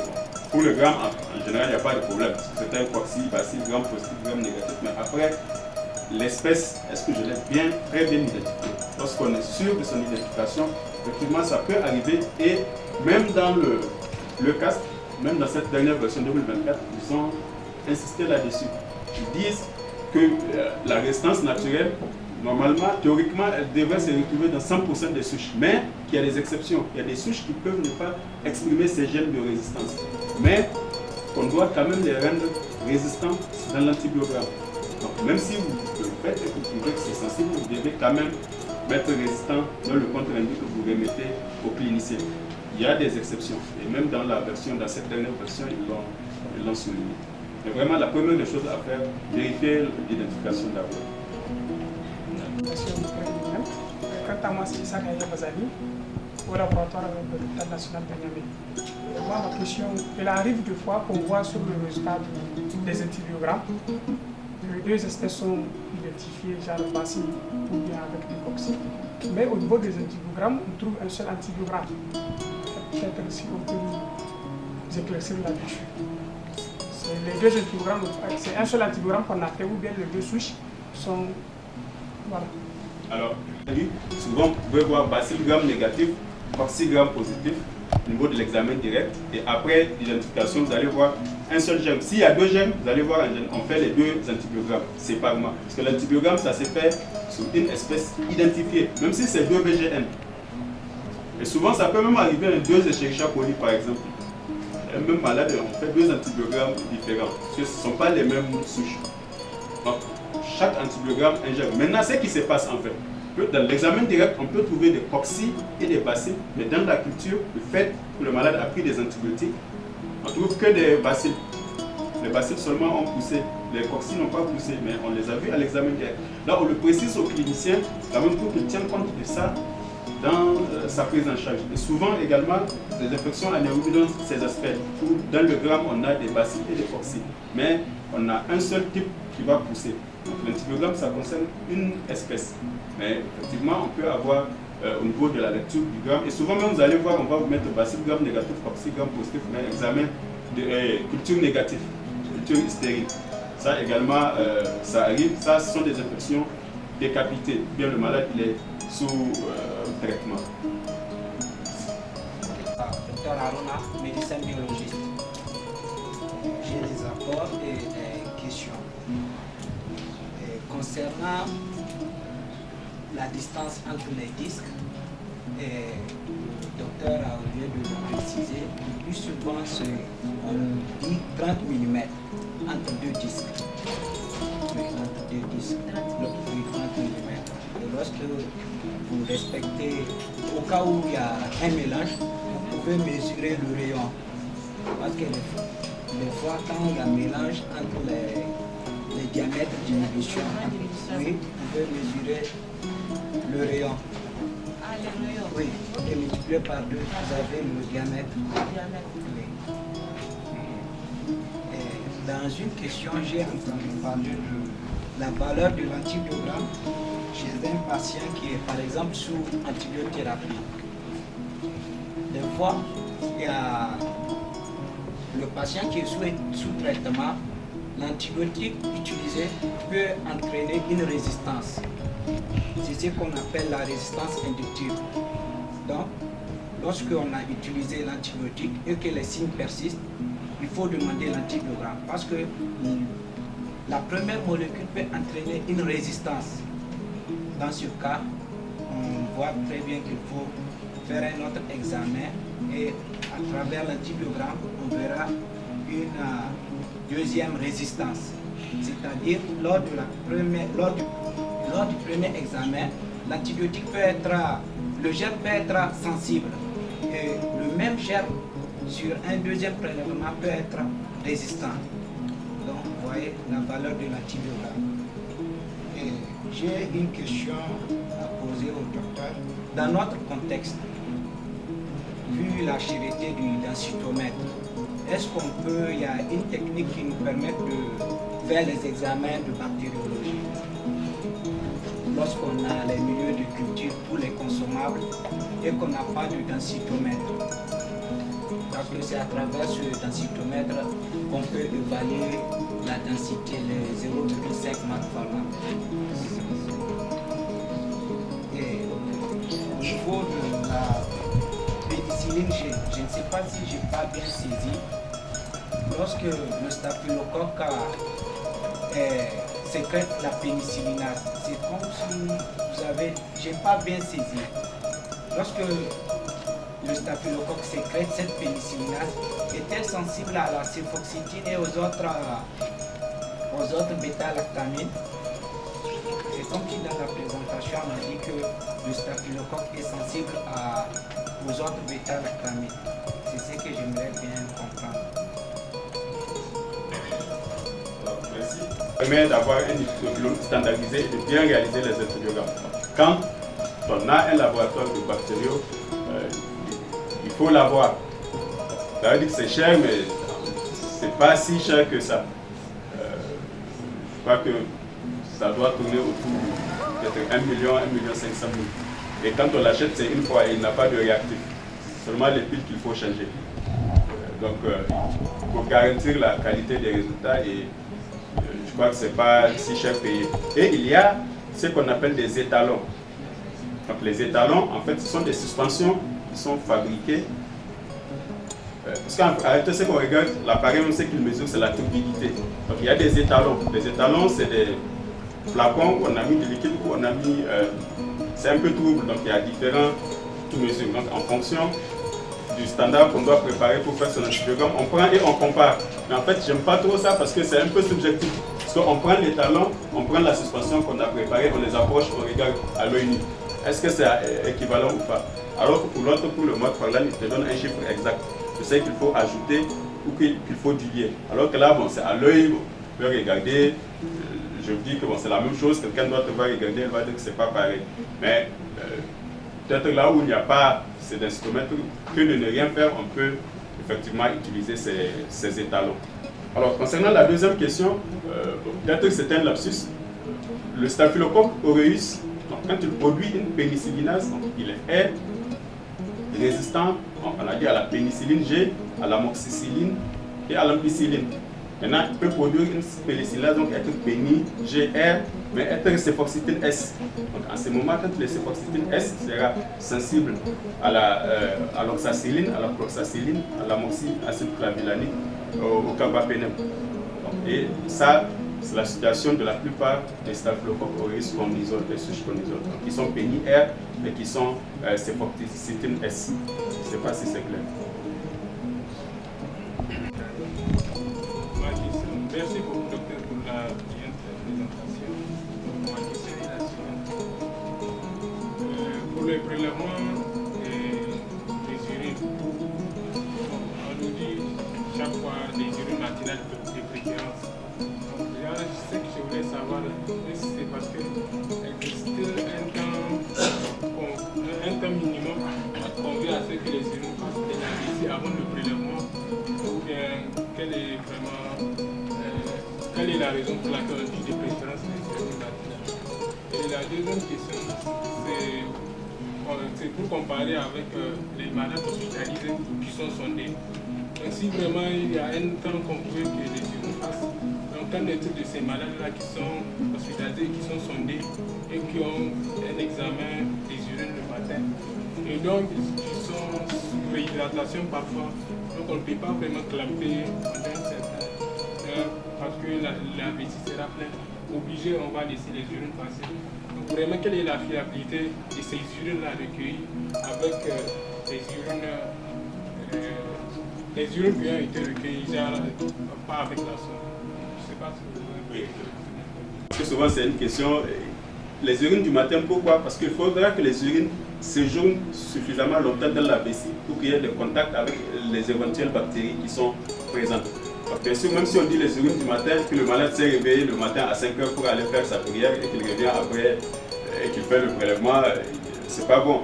Donc les urines doivent séjourner au moins 3 heures de temps dans la vessie au minimum. Donc même si ce ne sont pas des urines du matin, ça peut arriver, des situations d'urgence, etc. Mais demandez au malade. Puis quand vous avez uriné la dernière fois, il faut que les urines séjournent au moins 3 heures de temps dans la vessie. Et ces urines, bien sûr, il faut les acheminer le plus rapidement possible au laboratoire pour que les germes ne soient pas détruits et également pour que les leucocytes ne soient pas détruits. Vous savez, c'est lorsque le prélèvement arrive 1 heure de temps, après 1 heure de temps au laboratoire, il y a 50% des leucocytes qui sont déjà détruits. 50% après 1 heure de temps. Et là, c'est l'étude a été faite là où il fait un peu frais. Chez nous, avec la chaleur, peut-être c'est beaucoup plus que ça. Alors, la deuxième chose, effectivement, les patients sont dit, d'abord, ça me fait très plaisir que vous ayez dit qu'il faut clamper la sonde. Parce que malheureusement, c'est que beaucoup ne font pas. On débranche. On prélève pour ceux qui débranchent. Là aussi, c'est ceux qui sont... ça va, mais d'autres, on ouvre la poche directement, on recueille. Effectivement, il faut clamper la sonde, attendre un certain moment et après nettoyer et piquer à l'intérieur pour aspirer. Voilà. Après, en fait, les gens pensent que quand on pique, après, ça fait des fuites. C'est du silicone, il n'y a pas de souci par rapport à ça. Alors, bien sûr, si le malade est sous hydratation, la une durée est importante, les urines n'auront pas le temps de séjourner suffisamment longtemps dans la vessie, ça peut gêner. Mais quand même, 3 heures de temps, c'est à titre indicatif. Si on va au-delà, le malade il a très envie d'uriner, on ne va pas quand même le garder. Et quand on clampe aussi, on n'attend pas 3 heures de temps. On dit même au bout de 10 à 15 minutes. Quand les urines se constituent et on aspire. Voilà. La matinée, d'habitude, on va aller à la prière. On prélève, on nous amène. À chaque fois, on fait réviser encore notre échantillon. Maintenant, comme on a mis 3 heures de temps, maintenant, je demande au patient, plus de réviser de 6 heures du matin, 5 heures du matin. Il faut laisser après 8 heures en voulant amener pour peut-être résoudre pour amener. Donc, c'est vrai, on a fait le constat ici. À chaque fois, on amène réellement à faire. On a constaté, on voit ça à 5 heures du matin. Et on dépose. Quand on vient après des produits, donc. C'est un bon aspect, effectivement. Et puis toujours encore, c'est le deuxième jeu, je demande. Voilà, bien sûr. On commence à mettre frais, après le deuxième jeu pour amener. Bien sûr. Oui, c'est vrai, on a fait la remarque là. C'est un ajout, merci. En fait, si on peut nous expliquer un peu la technique pour les CBI, le prélèvement d'urine. Tantôt on demande les premiers jeux, tantôt on demande les jeux, parfois on demande à la fin. Maintenant, si c'est le deuxième jeu, la personne commence maintenant le deuxième jeu. Il doit arrêter d'uriner, après il recommence, ou bien c'est en urinant en même temps, il recueille les urines. Genre la technique quoi, pour avoir les urines. Le premier jet, quand on soupçonne une infection sexuellement transmissible, on recherche le gonocoque. Là, c'est le premier jet qu'on prélève. Là, c'est vraiment les urines du matin. En dehors de ça, c'est pour un DCB classique, c'est le milieu de jet. Et idéalement, le mieux, c'est que le malade commence à uriner, qu'il stoppe après, parce que sinon, ça risque de déborder, de se retrouver au poteau du flacon. Si c'est en train d'uriner qu'il met le flacon. Et donc, bien sûr, il y a quelque chose d'important aussi. Il faut faire la toilette avant de commencer le prélèvement. Elle va s'adresser aux deux présentateurs. Alors, pour les prélèvements d'urine, en général, qu'est-ce qu'on fait? On passe au labo, on nous donne le pot, on va à la maison, le flacon, on va à la maison, on le fait. Quelles sont les conditions vraiment d'acheminement du flacon?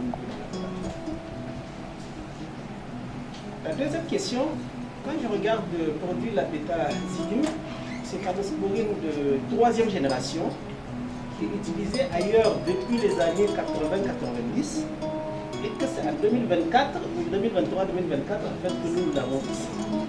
Et qu'est-ce qui peut expliquer ça? Donc, cette question en fait elle s'adresse aux deux présentateurs. Ça je ne comprends pas en fait. C'est-à-dire que tout ce temps on ne l'a jamais utilisé chez nous. Merci. Effectivement, souvent on ne le fait pas, mais il faut expliquer. Idéalement, c'est de faire le prélèvement au labo, ou en tout cas au sein de la structure. Mais de façon pratique, ce n'est pas évident. Mais idéalement pour les selles, et surtout pour les selles, parce que les selles, en fait, c'est les formes végétatives des parasites qui sont très rapidement détruites. Pour les urines également, idéalement c'est de les faire au labo, mais au moins dans l'hôpital. En pratique, c'est compliqué. Mais il faut expliquer au malade qu'il doit l'acheminer le plus rapidement possible. Et ailleurs, le malade note même l'heure à laquelle il a fait le prélèvement, on le note sur la fiche. Chez nous, malheureusement, c'est des informations qui n'existent pas. C'est des informations qui peuvent être importantes. Il y a des conservateurs, et ça aussi, malheureusement, on n'en a pas. Il y a de l'acide borique, on peut mettre dans le flacon, là, ça permet de conserver l'urine pendant longtemps. De l'acide borique, est permis de l'utiliser. Là, on ne l'a pas aussi. Donc, tout ça sont des limites, malheureusement, qu'on a. Donc souvent c'est difficile de surmonter. C'est pour ça que souvent ici on fait la chose, on ne trouve rien, après le malade dit non, je suis parti ailleurs, j'ai trouvé ceci, c'est là dans un autre pays.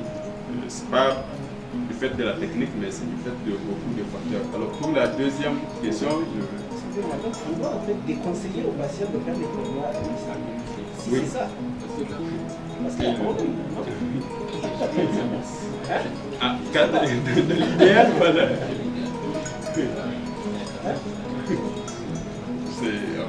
C'est ça. Idéalement, c'est de le faire. Bon, souvent, il y a aussi le problème des enfants où on ne maîtrise pas. Et il y a des techniques également qu'on fait chez l'enfant, de ne pas uriner le moment où on veut, de le faire boire beaucoup d'eau. On fait une manœuvre, on le met sur la main, on stimule ici les paravertébraux. Ça permet de les stimuler pour qu'ils puissent uriner. C'est des situations délicates et malheureusement ils conditionnent beaucoup la qualité du résultat final. Alors pour la question, ce qui concerne M. Hervé, je vais lui prendre la parole, mais je vais préciser qu'il y a une chose quand même très importante pour moi, mais qu'il n'a pas dit dans sa présentation, fait que le Dr Sané a effleuré. Le Pseudomonas, c'est vraiment un gène qui est responsable d'infection nosocomiale. Donc, la ceftazidime est vraiment indiqué dans les situations où on soupçonne une infection nosocomiale, une infection liée, associée aux soins. C'est quand même un élément très, très important qu'il faut souligner. Je vous laisse la parole pour répondre à la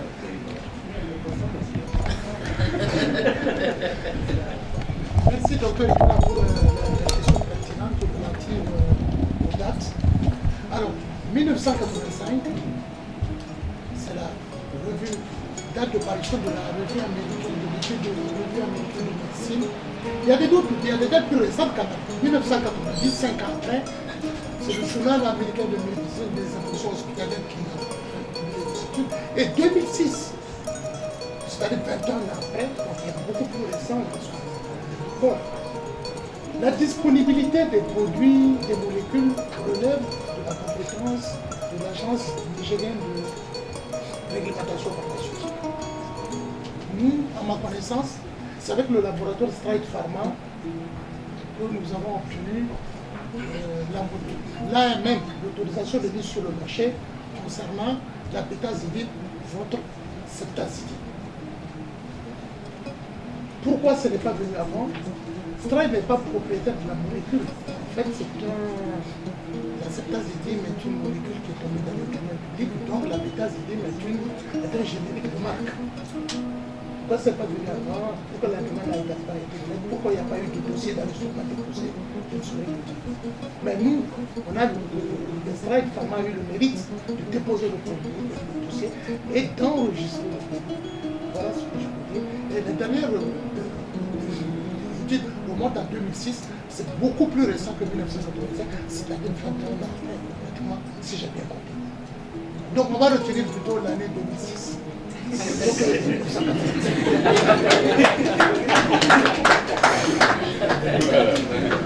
J'allais dire, tout à l'heure le docteur a dit quelque chose. Bon, effectivement, nous avons l'étude.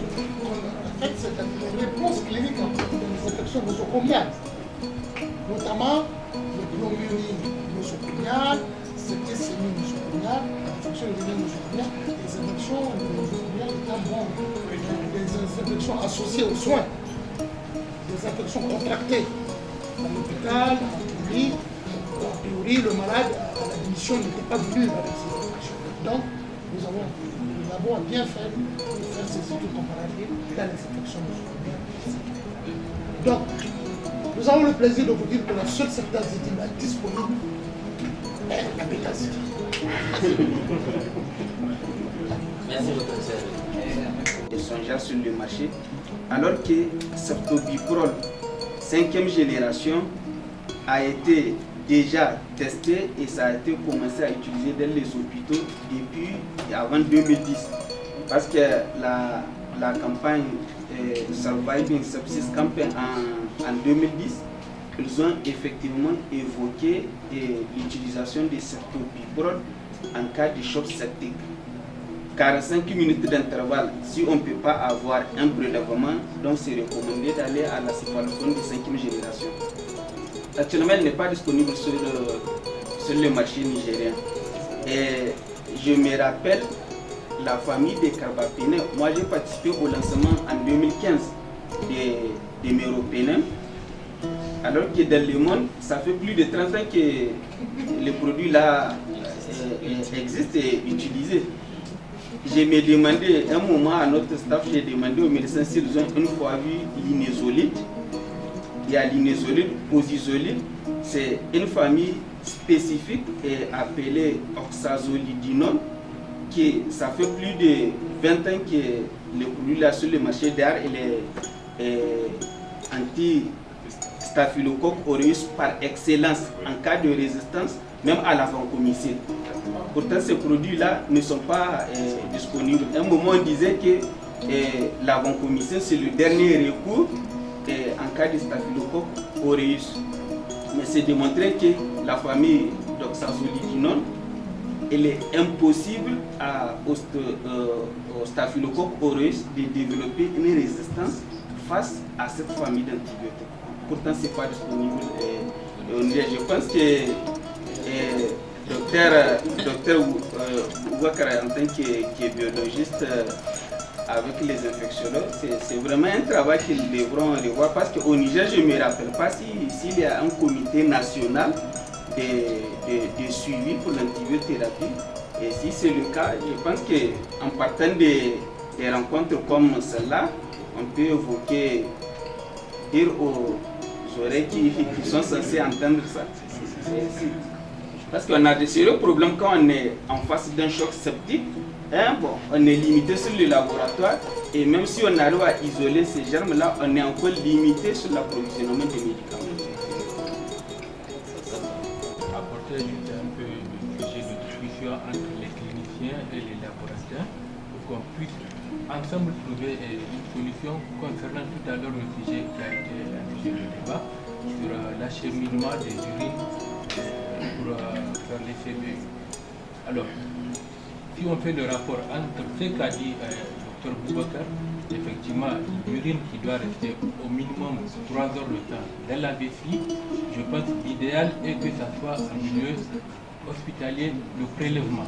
Vraiment, c'est l'idéal.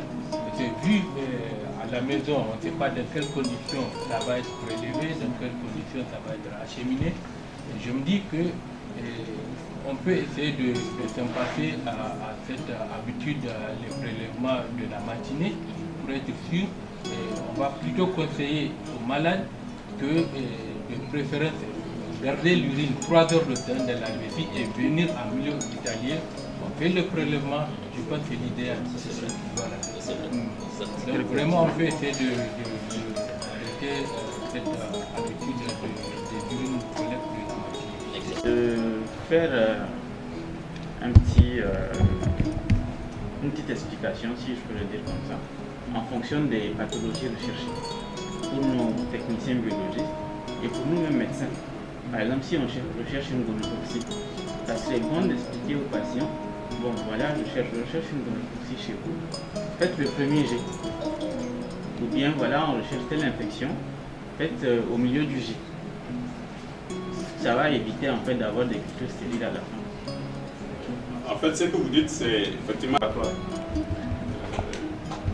quel que soit le type de prélèvement. C'est au laboratoire, parce que c'est lui qui est technique, c'est lui qui sait comment il cherche, c'est à lui d'expliquer comment il fait. C'est pour ça que dans le système de management de la qualité, le laboratoire a l'obligation d'avoir ce qu'on appelle un manuel de prélèvement, qui est un document que le laboratoire rédige, comme vous l'avez dit, à destination non seulement du personnel du laboratoire, mais également des prescripteurs, pour que chacun sache, je vais faire tel type de prélèvement, voici les conditions à respecter, voici comment je dois faire. Ailleurs, même sur leur site internet, quand tu rentres dans le site internet d'un laboratoire, vous allez voir, vous avez ces informations. Chez nous, ce n'est pas encore le cas, mais ça arrive progressivement. Ça arrive progressivement. C'est un document qu'on a fait par exemple à l'hôpital, qui est disponible, qu'on a partagé, où l'ensemble des prélèvements, soit bactériaux, les prélèvements sanguins, etc., on explique quelles sont les conditions préanalytiques à respecter, comment on fait le prélèvement, comment on doit l'acheminer au laboratoire. Et également, dans ce document, il y a la liste des examens qui sont disponibles et quelque chose de très important qui amène des tensions entre nous et les cliniciens, c'est le délai de rendu des résultats. Ils sont aussi disponibles. Cela également, c'est un gros souci pour nous. C'est souvent, le patient vient au labo, il amène, il dit, bon, on lui dit, vas-y, tu auras ton résultat l'après-midi ou bien dans 2 heures. Il dit, ah, le docteur m'a dit que je peux avoir mon résultat dans 30 minutes ou dans 1 heure de temps. Vous voyez, alors que s'il y a ce document qui dit que tel prélèvement, en dehors des situations exceptionnelles ou d'urgence, voici le délai de rendu des résultats, le clinicien ne va pas se hasarder ou bien s'avancer à donner un délai de rendu des résultats aux patients. C'est vrai. Il serait bien qu'il soit vulgarisé du coup. Oui. Voilà, pour tout le monde. Pour toute la donc ça, chaque structure, chaque laboratoire doit effectivement avoir ces documents. C'est une exigence. C'est vraiment une exigence. Ça, c'est même pas que c'est une obligation pour les labos de le faire. Mais bon, dans la pratique, voilà, comme ça, on va. Il y en a à la polyclinique Mabori, c'est disponible, mais en fait, on n'a pas encore vulgarisé. Comment ça s'appelle? Ça n'a pas encore été vulgarisé là-bas. Mais celui de l'hôpital national, il a été distribué. Mais vous savez, souvent, ce qui choque, l'hôpital, par exemple, personnellement, parce que je l'ai remis à une majeure, on ne peut pas donner son nom, elle m'a dit, hey docteur, tu sais qu'on ne va pas lire tous ces documents-là. Donc, vous voyez, quand vous avez des réactions comme ça, qu'est-ce que ça va dire à la personne? Oui, mais parce qu'il y a beaucoup de choses. Les prélèvements, ou bien même faire le prélèvement si possible sur place. Maintenant, il y a des patients qui viennent avec des bulletins. Maintenant, c'est à nous autres qui demandent. L'examen a été demandé pourquoi. Ou bien l'examen là, c'est pour quelle infection, ou bien c'est pour chercher quoi. Maintenant, est-ce que nous, on est censé lui répondre ou bien de dire non, on ne sait pas. Maintenant, concernant les ECBI, des fois, ils apportent directement l'échantillon au laboratoire. Donc, on ne sait pas ce que le médecin leur a dit pour faire le prélèvement, l'explication qu'il a reçue de son médecin. Pas de renseignements cliniques, il n'y a rien de quoi. Il y a beaucoup de bulletins qui nous viennent au labo sans renseignements cliniques. Le patient vient avec son échantillon d'urine avec le bulletin. Donc nous on réceptionne seulement. Des fois on demande si a fait ça dans quelles conditions. Il nous dit non, juste on lui a remis le pot et lui a amené les urines naturelles. Voilà. Je constatais que, comme c'est vrai, c'est une forme de musulman, comme ça à 6 heures du matin, il met ça de 6 heures jusqu'à 9 heures pour amener ça. Après, je lui ai dit, écoutez, voilà ce que vous allez faire. Quand vous réveillez comme musulman, il faut effacer ces choses. Et comme le temps l'a dit, 3 heures de temps, c'est vrai, ça, je l'ai fait de manière ça a marché. Il dit à 8 heures, vous faites ça, au moins 8h30, 9h, pas de faire ça. Et puis, bon, j'ai expliqué aux femmes, quand vous réveillez, faites une toilette superficielle. Superficielle, mais pas la main. Vous commencez à uriner, des fois je dis même, il faut freiner. Comme vous freinez, après vous faites un deuxième jeu. Vraiment, on a constaté que ça marche bien. Mais chez les hommes, je ne fais pas de toilette. Ça, je dis, tu commences, tu freines, après tu mets, tu as. Vraiment, depuis lors, on n'a pas de soucis. Mais un adulte qui vient de m'arriver, bon, comme ça, c'est une infection et on appelle la IST, c'est vrai, donc ça, c'est un ajout. C'est vrai, il ne faut pas les premiers, il faut les premiers jets pour qu'on puisse voir ça. C'est le développement qu'on cherche. Depuis que j'ai mis ça, vraiment, on n'a pas de tout de problème, on n'a pas de. Merci beaucoup. Il est 19h moins 6. Donc on remercie tout le monde d'être là. Le prochain EP, ça sera à la clinique Barna, c'est ça? Avec le docteur Maïna, c'est ça? Les urgences gynéco, c'est ça? Les urgences gynécologiques, Inch'Allah. Donc on remercie tout le monde d'être venu. Donc on invite les uns et les autres dans le couloir à promoter leur initiative.